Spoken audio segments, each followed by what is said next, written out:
Ikinabahala ng Philippine Coast Guard ang panghaharas ng China na nangyari hindi lang sa exclusive economic zone kundi sa mismong teritoryo ng Pilipinas. Sa kasaysayan, ito na ang pinakamalapit na panggugulo ng China sa Pag-asa Island kaya maghahain muli ng diplomatic protest ang Pilipinas. Nakatutok si Jonathan Andal.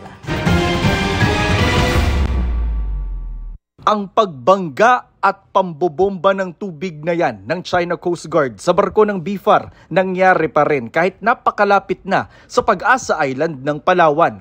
1.8 nautical miles o mahigit 3 kilometro lang yan mula sa isla. Parang distansya lang ng Luneta Park hanggang CCP o Cultural Center of the Philippines. Ikinagulat ito ng PCG lalo't hindi na lang ito EEZ o Exclusive Economic Zone, kundi Territorial Sea o teritoryo na mismo ng Pilipinas ang pinasok ng China para mangharas. This is the closest that the Chinese Coast Guard harassed and bullied BFAR vessel. It only has a distance of 1.6 to 1.8 nautical miles.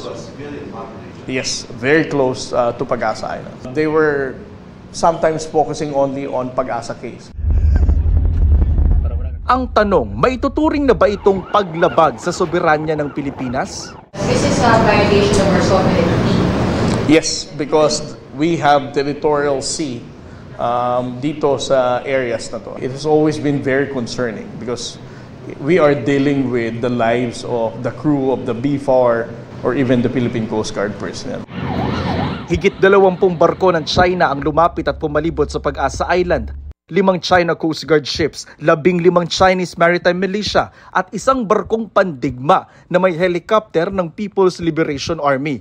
Ang Pilipinas naman may 6 na barko ng BFAR na nagbibigay noon ng ayuda sa mga mangingisda sa karagatan ng Pag-asa Island. 3 sa mga BFAR ship ang binomba ng tubig, ang Datu Sanday, Datu Bangkaw,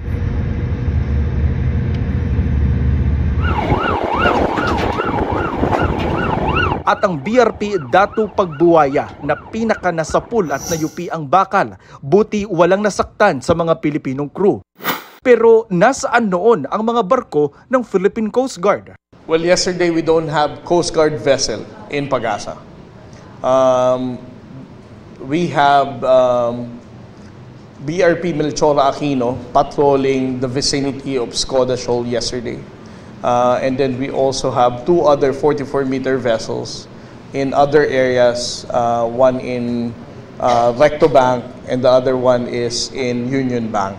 When that incident happened, the Coast Guard is not there. But I would like to reiterate that these BFAR vessels, there are Coast Guard crew on board. Maghahain daw ng diplomatic protest ang Pilipinas tungkol dito. Sabi naman ng China na itaboy nila ang mga barko ng Pilipinas na illegal daw na pumasok sa karagatang malapit sa Anilay Iron Reefs ng tinatawag nilang Nansha Island o mas kilala bilang Spratly Islands na sakop ang Pag-asa Island. Pero sabi ng PCG, hindi na itaboy ng China ang Pilipinas sa karagatan ng Pag-asa Island. I don't think that they expelled the Philippine vessels. The mere fact that we never deported Pag-asa right after the incidents. And how can they claim that they expelled? As I said, the presence of the Coast Guard, the Armed Forces of the Philippines remain to be in Pag-asa. Nagpahayag naman ng suporta sa Pilipinas sa mga kaalyado nitong bansa gaya ng Australia, Japan, United Kingdom, New Zealand at European Union. Samantala, iminungkahi ni Ray Powell, isang maritime security expert, na pumunta sa Pag-asa Island ang mga senador ng Amerika para ipakita raw ang suporta nito sa Pilipinas. Para sa GMA Integrated News, Jonathan Andal, nakatutok, 24 oras.